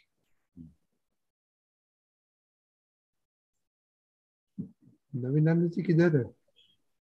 हाँ, नवीनानंद जी, वेर इज नवीनानंद जी? ये नवीनानंद जी यार, ये आप निकल गए? अरे ऐसे नहीं निकलो, वापस ज्वाइन हो जाओ, यहीं पर है। ओके आ ओके जाइए, बता रहे। ओके, केशवान जी आप बताइए पहले। नहीं नहीं, नहीं, उनका प्रश्न है, कोई प्रश्न किसका? है। कीर्ति बहन अमीन का प्रश्न है। हाँ, जय जय सच्चिदानंद। हमको तो ये आप तो पूछा का सुनने का था। चलो कीर्ति बहन। नहीं नहीं, आफ्टर दैट प्रश्न आया है तो ये हैंडल हाँ करेंगे। पहले प्रश्न पूछ। बोलो कीर्ति बहन। હા, જય સચ્ચિદાનંદ. થોડું આ શેર કરું તો બહુ અપ્રોપ્રિએટ છે. હમણાં જે વાત થઈ એના રિલેટેડ, અને એ આવ્યું હતું એપ્રિલ 17 ના દાદા ભગવાન સત્સંગ ટોપિક સમતા, એમાં ભાગ નંબર 6 માં થોડું વાંચું છું, એટલે બહુ સરસ છે. હું શુદ્ધાત્મા છું, હલાવાના સંયોગો તો હોય જ, એનું નામ સંસાર. સંસાર શેનું નામ કહેવાય કે નિરંતર હલાવાના સંજોગો જ હોય. હલાવ હલાવ હલાવ કરે, પણ હલાવનારને હાલવા દેવું, આપણે ન રાખવું. સ્થિરતા રહે ને એવી, કોઈ ભય લાગતો નથી ને. પછી આગળ કહે છે કે આવા 4 અબજ બહારવટિયા હોય તો શો હિસાબ. જે બહારવટિયાને ડગતો ના હોય પણ 15-20નું ટોળું બૂમ પાડવા આવે અને જો ધ્રુજી જાય તો પછી થઈ રહ્યું ને, ખલાસ થઈ ગયું ને. જે 4થી ના ફાટ્યો ડગ્યો તે 40થી ના ડગ્યો ને, 40થી ના ડગ્યો તો 4000થી ના ડગ્યો ને, 4000થી ના ડગ્યો તો 4 લાખથી ના ડગ્યો. એટલે આત્માના ગુણની વાત કરે છે અને મને આમાં થોડું સમજવું હતું. આ પ્રકાશ પાડો જરા. दादा શું કહેવા માંગે છે કે हिंदी दादा भगवान क्या कहना चाहते हैं कि भाई ये आत्मा की कितनी शक्ति है, कितनी शक्ति है, आप इमेजिन नहीं कर सकते. अगर आप 2-4 संयोग ऐसे आ जाते हैं और आपको हिला डालते हैं तो फिर अभी तक तो आपने ज्ञान को समझा नहीं है. क्योंकि सबसे पहले वो किसको हिलाता है, वो जागृति आती है. वो दादा भगवान क्या खुला करना चाहते हैं कि एक बार अगर आपको ये विज्ञान हाथ में आ गया तो लाख आदमी आके खड़े हो जाए ना तो भी आपको हिला नहीं सकते. ऐसा आपको मैंने विज्ञान दिया है, क्योंकि आपको छुटा कर दिया है, आपको अलग कर दिया है, आपको शुद्धात्मा के खुद की सीट पे बिठा दिया और फाइल नंबर 1 को अलग कर दिया. तो दादा ने तो एक बार ऐसा भी बोला था कि ऐसे भी संजोग आ जाए कि तुम मरने जैसे हो जाओ तो भी आप ऐसा बोल सकते हो, तेरे को मरना है तू मर जाके, पर मैं तेरे साथ नहीं हूं. ऐसा दादा ने हमको बुलंद बनाया है, इतना मजबूत बनाया है. दुनिया का कोई भी संजोग आपको हिला नहीं सकता है. संजोग तो बात ऐसे बार बार आते ही रहेंगे, आपको हिला डालेंगे, आए दिन ऐसे संजोग आएंगे. पर ये विज्ञान की ऐसी ताकत है, विज्ञान की ऐसी जीत है कि दुनिया का कोई संजोग आपको हिला नहीं सकता, दुनिया का कोई आदमी आपको हिला नहीं सकता. इधर से दादा बोलते कि बम गिरता हो ना, बम, हाँ, तो भी एक हमारे महात्मा हो ना, वो यहाँ से हिल नहीं सकते, ऐसी उनको शक्ति आ गई है दादा को मिलने के बाद. और ऐसा हुआ भी था. मैं आपको जब 1971 में जब पाकिस्तान ने वॉर किया था, उस समय क्या हुआ था कि हम बाबूभाई के वहां पर मकान में बैठे थे. बाबूभाई के वहां पर घर पे वहां पर सत्संग चलता था. और बड़ौदा शहर में नहीं, पूरे गुजरात में हर एक जगह पे वो उनका ऐसा था कि वो अटैक करने वाले और बम फोड़ने वाले हैं. तो पूरा ब्लैकआउट कर दिया था. तो हमारे सत्संग के अंदर पूरा बड़ौदा शहर ब्लैकआउट में था. उस समय बाबूभाई के वहां पर पूरा सत्संग चल रहा था और ब्लैकआउट में ऐसी छोटी सी मेणबत्ती चालू करके रखी थी चारों तरफ से, ताकि वो लाइट बाहर ना आ जाए, नहीं तो पुलिस वाले आ जाते थे. तो ऐसे ब्लैकआउट के अंदर जब दादा फुल सत्संग कर रहे थे तो दादा ने सब महात्माओं को ऐसा था कि भाई अभी कुछ बम फूटेगा तो सब लोग घर जाएंगे. बोले पूरा सत्संग पूरा चल रहा था, एक महात्मा वहां से हिला नहीं. ऊपर सब आवाजें आ रही थी. तो बोले कि ये महात्मा कैसे है कि वो ऊपर से बम फूटे ना तो भी इधर से 1 सेकंड के लिए कोई हिले नहीं. क्यों? क्योंकि वो अंदर स्व की गुफा में चले जाएंगे. बाहर बम फूटे ना तो स्व की गुफा में चले जाएंगे. ऐसा मैंने आपको विज्ञान दिया है. तो बाहर से बम फूटे, बाहर से कोई मारने को आए, कोई अटैक करने को आए, तो कोई भी एक भी संजोग आपको हिला नहीं सकता है. वैसा हमने दादा भगवान बोलते आपको ज्ञान दिया है. हाँ, बहुत सरस કહ્યું. એમાં કહ્યું ને કે તમે 4 થી ડરો તો એનાથી 4 times થઈ જાય. હા, મલ્ટીપ્લિકેશન.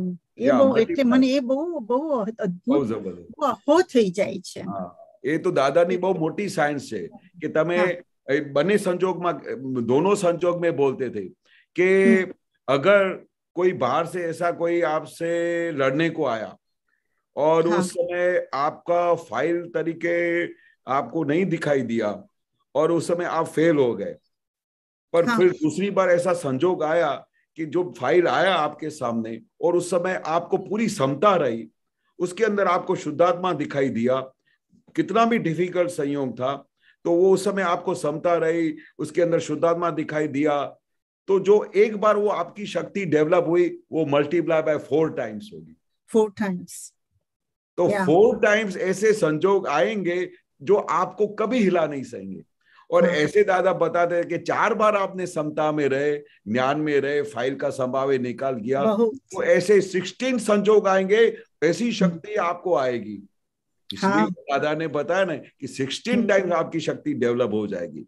खाली आपको स्टार्ट करना है, आपको शुरुआत करना है। इसलिए तो दादा बोलते थे ना कि ये विज्ञान धीरे धीरे धीरे आपको केवल ज्ञान की तरफ लेके जा रहा है। बराबर 16 टाइम्स होगी, 16 by multiply by again 16 times 4 means 64 and 64 નું બહુ પણ એટલે મેઇન થિંગ કે જે દાદાએ જે આપણને જે પોઝિટિવલી આપ્યું છે અને એમાં તમે પૂરા પ્યોર 100% કન્વિક્શન થી માનો ને તો બસ એ જ બહુ દાદાની કૃપા કૃપા બહુ જબરજસ્ત કૃપા રહે છે। यस दादा कहते हैं आपका निश्चय होगा ना पक्का, तो मेरी पूरी सभी शक्तियां आपके सामने आ जाएगी। आपकी खाली तैयारी होनी चाहिए। दादा बार बार बोलते थे मैं आपको पूरी शक्ति देने के लिए आया हूं, पूरा विज्ञान दिया है, पर आपकी सिग्नेचर चाहिए, आपकी तैयारी चाहिए। आप टॉप ऑफ द वर्ल्ड आपको पहुंचा सकते, केवल ज्ञान तक लेके जा सकते हैं।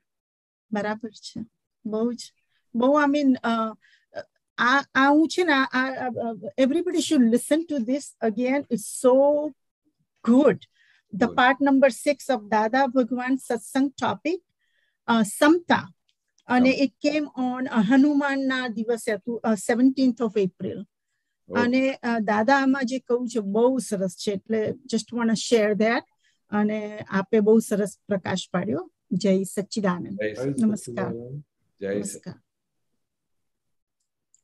ओके दीपक आनंद जी, आपको क्या क्वेश्चन?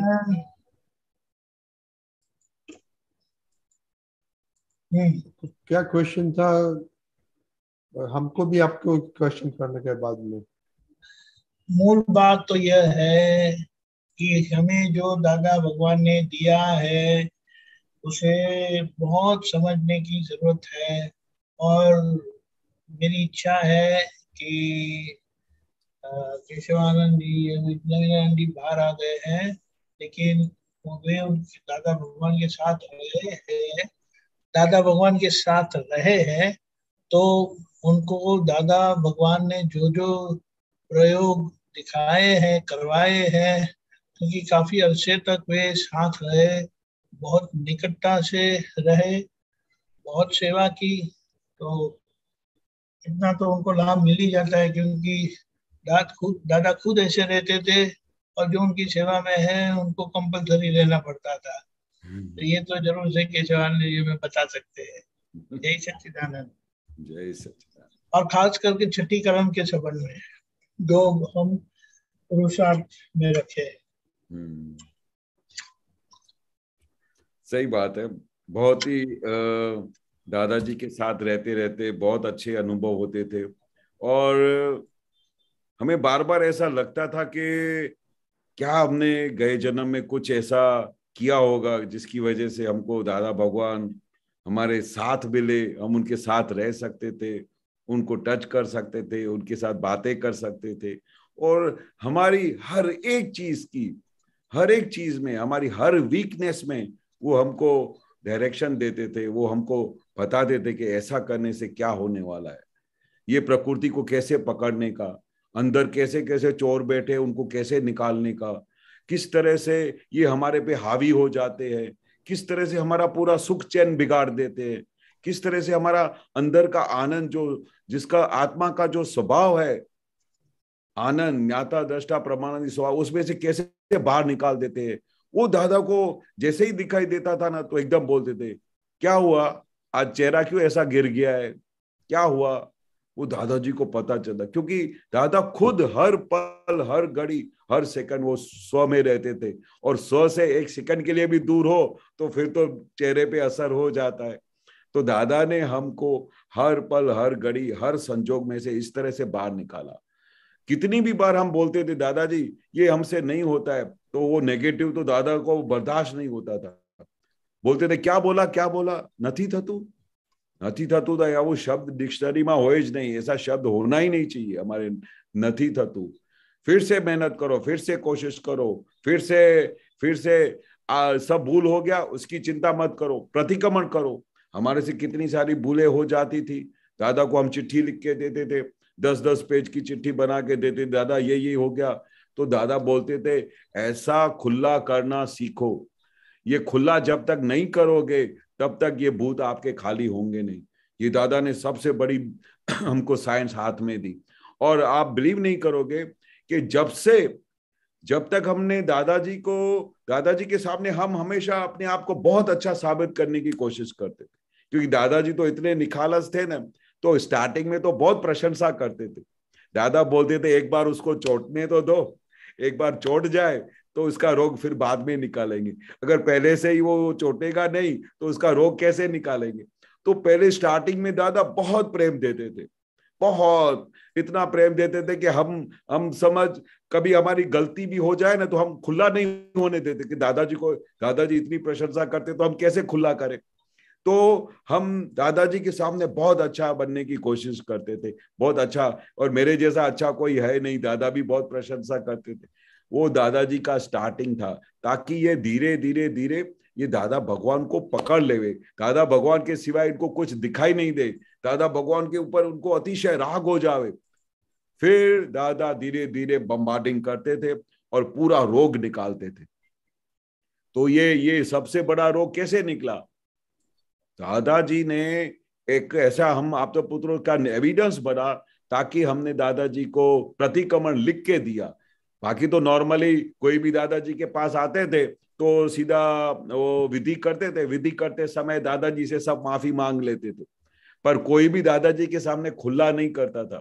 अभी जब तक ज्ञानी पुरुष के सामने, भगवान के सामने खुला नहीं करोगे तो भगवान को तो सब पता चलता है, पर अंदर खाने वो हमेशा रहता है कि मेरे से ये गलतियां होती है, और मैं रोज दादा के पास जाता हूँ और दादा भगवान कुछ बोलते नहीं है और नहीं मैं बोल पाता हूँ। तो ऐसा एक बहुत अच्छा निमित्त बना, जिसकी वजह से हमने दादाजी को 10 पेजेस का पत्र लिख के दिया, जिसमें हमने बचपन से लेके एंड तक, जब दादाजी को मिले वहां तक की सब बातें खुली करके लिख दी। और जिस समय दादाजी ने वो खुली किताब पढ़ी, वो पढ़ने के बाद मैंने लिख के पूरा किया और वो खुली हो गई, उसके बाद अंदर से सब डर खाली हो गया, अंदर से सब भूत भाग गए, क्योंकि दादा भगवान के सामने खुला कर दिया। अभी दादा भगवान के सामने खुला किया, वो साक्षात परमात्मा है, अभी जो सजा दे, जो वो हमको दे, इट वाज एक्सेप्टेड। पर वो जब तक वो लिखा नहीं था ना, तब तक सर पे बहुत बोझा रहता था, इतना बोझा रहता था कि कुछ चैन भी नहीं आता था।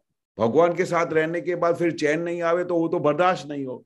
तो ये अंदर से एक स्फुरणा हो गई कि दादा भगवान को खुला करके लिख देते, और दादा भगवान को एक बार खुला करके लिख दिया, पूरा हल्का फूल की तरह हो गया।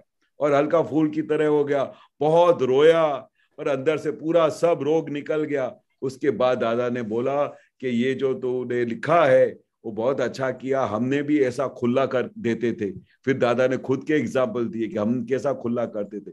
एक बार खुला करने से क्या हो जाता है कि अंदर का जो बैठा है ना, वो डर जाता है कि ये सब बातें खुली कर देता है, तो वो जो भी रोग थे ना, उस डर के बारे सब भाग जाते हैं।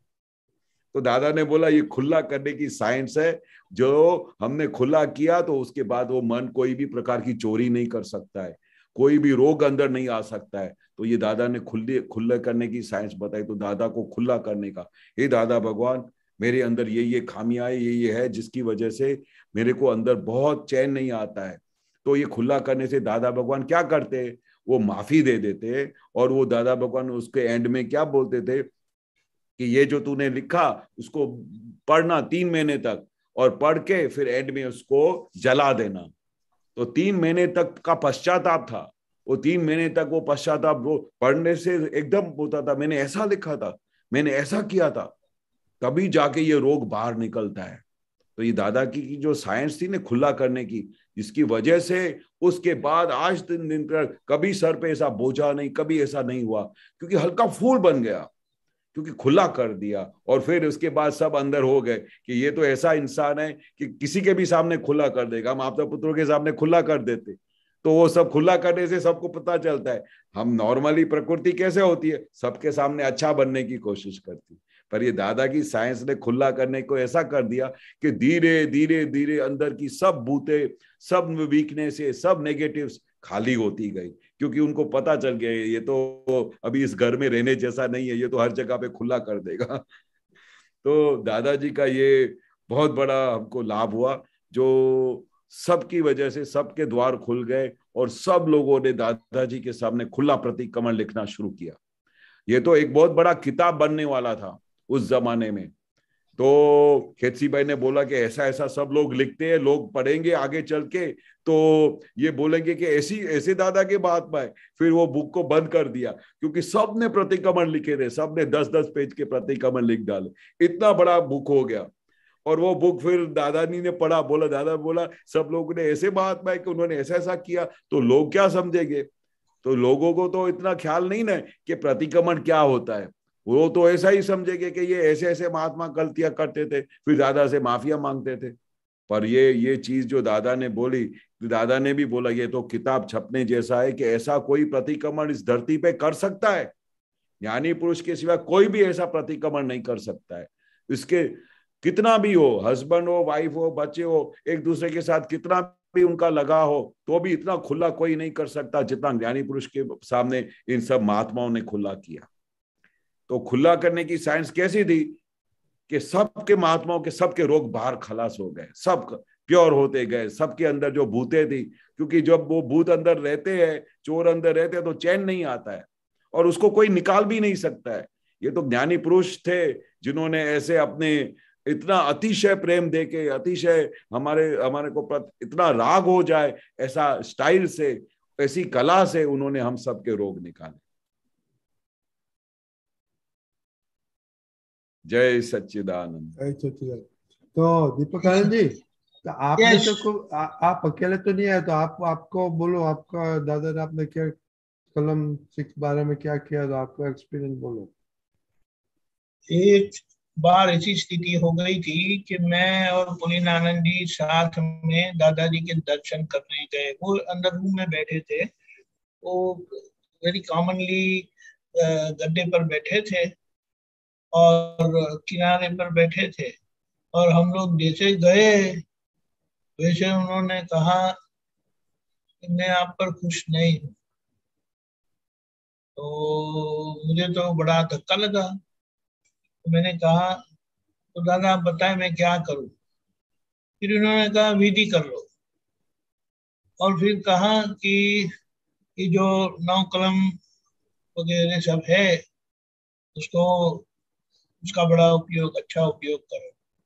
तो फिर उन्होंने कहा पुलिनानंद जी कैसे ठीक सब कर रहे हैं, ऐसा करके उनके लिए बताया। तो फिर उसके पीछे में लग गया तो बहुत फर्क पड़ा, क्योंकि साइट पे जाना रहता था। तो बोले जब फ्री टाइम में सब यही स्क्रू टाइट करना है, तो उसके आधार पर हमें ये बहुत अच्छा लाभ मिला। कविराज का जो पद है ना, सब 5-6 उनके जो पद है ब्रह्मचर्य पर, वो हम बहुत ललकारते थे और ऐसा हर रोज डेली बेसिस पर वर्षों तक ये करते रहे। तो इस तरह से बहुत, और सबसे बड़ा तो दादाजी का जो उनका जो लगाव था ना, वो हमें बिल्कुल केंद्रित रखती थी, क्योंकि और कोई विचार और कोई सोच और कोई प्लान कुछ नहीं। जैसे छुट्टी मिली चलो दादा के पास, और कोई विकल्प ही नहीं था। और उसी तरह से जो बड़ौदा में थे उनका भी वैसा ही था, स्कूल गए, कॉलेज गए, नहीं गए, जैसे दादा बड़ौदा में है तो उनको वहां पहुंचना ही है। पहले घर से तैयार होकर सीधा दादा के पास जाओ, दादा से कॉलेज मत जाओ, कॉलेज से दादा के पास आओ, फिर घर पर जाओ। खाने की तो कभी कोई पड़ी ही नहीं थी कभी भी। तो इस तरह से हमें अपने आप को वेल फोकस्ड रखेंगे ना, इस तरह से। एक बात सही है कि दादा ने हमें पकड़ के रखा था, क्योंकि दादा की उपस्थिति थी। अभी हमें दादा को पकड़ना है वो हमें बहुत सोच समझ के, जैसे इसीलिए कहा कि अब काम कैसे निकलेगा, तो बोला कि बंदर की जैसे, बंदर के बच्चे की जैसे वो कैसे अपनी माँ को पकड़ के रखता है, ऐसे पकड़ के रखना है, और वो हैंडल मारना पड़ेगा अभी। पहले तो क्या बोले, वो ये बिल्ली की तरह बच्चों को, जैसे बिल्ली संभालती रहती है, इधर उधर हो गए बच्चे तो फिर से उठा के वापस सेफ जगह पे ले आती है।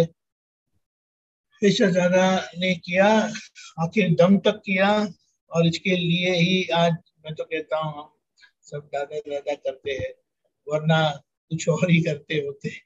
बिल्कुल, यही सच्चिदानंद। कैसे मानो जी आप बताएं, क्योंकि ये लाभ आपको बड़ा अच्छा मिला। हम तो इस तरह से आते थे छुट्टियों में, जब छुट्टी मिली तो हम दादा के पास पहुंच जाते थे। वो खेची बहुत कमाल की खेच होती थी।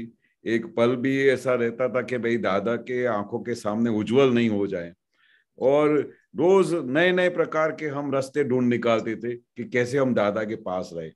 घर में से सबको ऐसा होता था कि दादाजी ये भी बोलते थे कि घर वालों को खुश करके आने का। अभी दोनों तरफ से ऐसा होता था। कभी कभी तो ऐसा हो जाता था कि जब हम दादा के पास जाते उसी समय हमारे मम्मी पापा काम दे देते थे, तो मैं ये भी कर गया। तो फिर उस समय तो मन ऐसा कूदा कूद करता था कि उनको पता नहीं कि अभी मैं दादा के सिवाय रह नहीं सकता हूँ और मेरे को ऐसा काम मिलता है।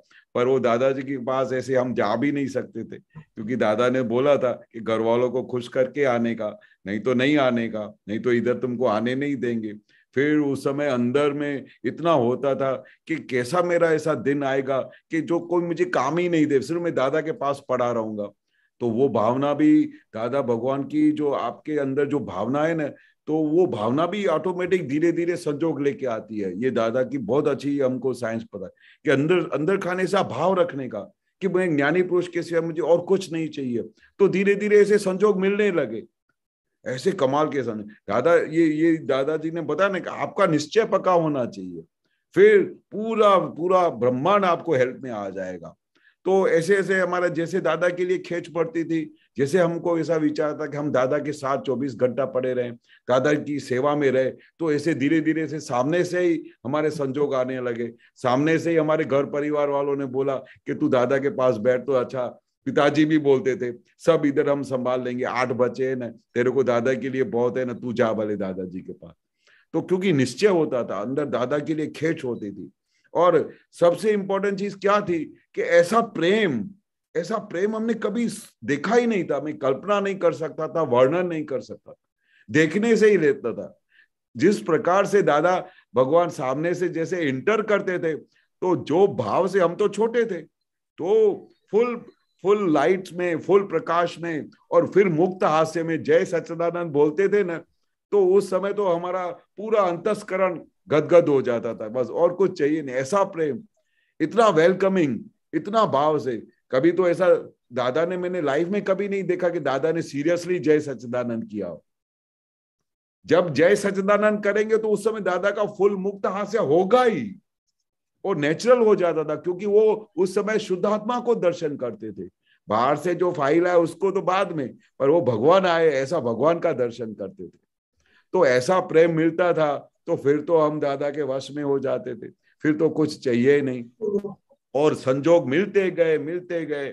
मैं बड़ौदा में था तो मेरे को ऐसा था दादा के साथ में रहो, तो मैं फिर बॉम्बे का पिताजी के साथ परमिशन लिया कि मुझे बॉम्बे में स्टडी करना है।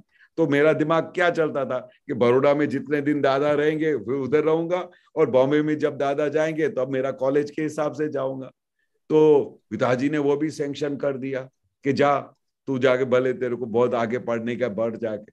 अभी हमारे अंदर में तो वो विचार था, क्योंकि वो दादा की वो स्टोरी सुनी थी कि मेरा फादर मेरे अपने स्वार्थ में, और वो ये जो मेरा भाई वो अपने स्वार्थ में, मैं अपने स्वार्थ में। वो जो दादाजी को वो एक स्टोरी है ना, जो दादाजी को वो सूबेदार बनाने के लिए वो पढ़ाई के लिए भेजना चाहते थे उनके फादर और भाई उनके, तो दादाजी एसएससी में फेल हो गए। क्यों फेल हुए? कि उनको अपना स्वाद चाहिए था कि मुझे तो मोक्ष में जाने का है, ये क्या मुझे सुबेदार बनाने को जाएंगे। तो दादा का एक वाक्य था कि परवशता आई डोंट वांट, ऐसा बोलते थे। तो वो मुझे हाथ में मिल गया कि वो सब लोग अपने अपने कि मैं पढ़ने जा रहा हूं, पर मैं अपने स्वार्थ में था कि मुझे दादा का साथ मिलेगा ना, इसलिए मैं बहुत पढ़ाई करने के लिए बॉम्बे जा रहा हूँ। तो पिताजी ने बोला जा जा जाके पढ़, जितना पढ़ने का है। तो हम अपना स्वार्थ को, जो अपने भाव को पकड़ लेते हैं ना, तो वो देवी देवताओं ही हाजिर। वो दादा भगवान भी जानते थे कि इसका ये भाव है, तो वैसे ही वो दादा भगवान संजोग लेके आते थे, तो कोई ऑब्जेक्शन ही नहीं करता था, सामने से बोलते थे जा भले तू जाके पढ़। और फिर हमको इस तरह से दादाजी का साथ मिलता गया। और एक ही था कि बस जो ज्ञानी पुरुष के साथ रहने का जो मौका मिल जाए ना, तो इससे बड़ा दुनिया में सबसे बड़ा कोई खजाना नहीं मिला है। ऐसा खजाना हमको हाथ में आ गया। बस अभी ऐसा होता है कि बस जो दादा ने हम सबके ऊपर मेहनत की, सबको इतना सजाग किया, जागृत किया, और किस तरह से दादा को हमने देखा कि दादा जो जो एक एक चीज बोलते थे उसमें वो खुद रहते थे। खाली वो बोलने के लिए नहीं बोलते थे, वो उसमें से पसार हुए थे, हर एक चीज में से गुजरे थे, और हर एक चीज वो जो फॉलो किया था उन्होंने, वो ही चीज हम सबको देते थे। तो दादाजी को हमने ऐसा देखा, उनकी हर एक बात को देखा, कैसे एडजस्टमेंट करते थे। 60,000 महात्माओं के साथ एडजस्ट करना कोई मजाक नहीं। हर एक का स्वभाव अलग, हर एक की प्रकृति अलग। पर जब वो रूम में आते थे ना दादाजी को, तो हमको किसी को, बाहर के आदमी को पता भी नहीं चले कि हर एक आदमी दादाजी से खुश रहता था। कैसी एडजस्टमेंट करते होंगे बोलो। और उनके हिसाब से ही बात करते थे, उनके फेवर में ही बात करते थे, उनके लिए ही बात करते थे। हर एक चीज में दादा एडजस्ट करते थे। तो दादाजी का ये जो चारों चार चीज, अथड़ामण टाड़ो, जो बना वो जो न्याय, एडजस्ट एवरीवेयर, और जो भोगता है उसकी भूल, ये जो चार हथियार दिए ना, इससे तो पूरा जगत जीत जाने जैसी शक्ति दे दी दादा ने। जय सच्चिदानंद। जय सच्चिदानंद। ओके, अभी अपने छह बीजू का हो दीपिका, कोई है क्या? अभी टाइम हो गया है, कुछ है? Yes, I would like to join. I would like to add one thing कि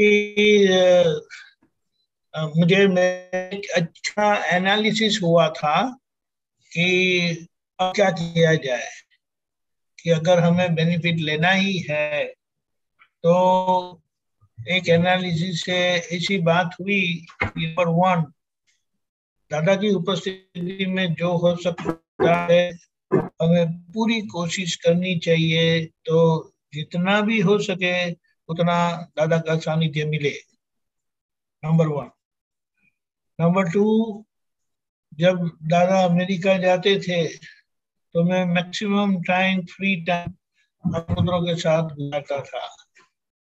वो जो भी है, मैं कभी वो ना करते हैं वो देखा नहीं है। मुझे तो बस उनके साथ रहना है ताकि उनकी लाइट और मेरी लाइट मिलकर मैं अपना दोस्त निकाल सकूं। और मुझे बड़ा आनंद आता था, बड़ी प्रसन्नता रहती थी कि किस तरह से मैं अपना फ्री टाइम इसी के इसमें ही गुजारूं।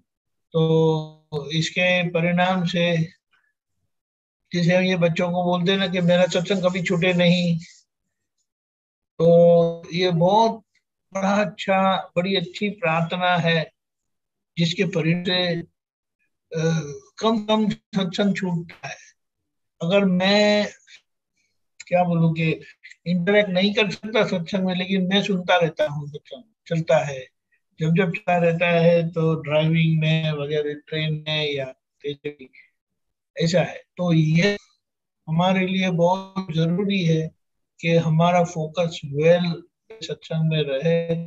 और व्यवहार तो ऐसी चीज है ना, वो हमें कंपलसरी उठा के अपना टाइम ले ही लेती है, और उसके लिए हमें कोई झगड़ा भी नहीं है।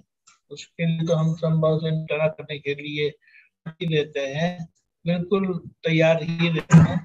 लेकिन जब हमारा फ्री टाइम है तो उसका इस तरह से उपयोग कर लेने में हमारी सार्थकता होगी, और सत्संग को किस तरह बढ़ावा मिले, हमारी जागृति कैसे बढ़े।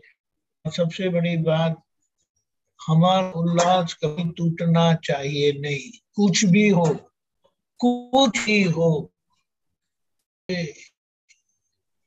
हमारी प्रसन्नता जो है ना, उल्लास का मतलब एक हमें अंदर से प्रसन्नता रहती है और वो कभी टूटनी नहीं चाहिए।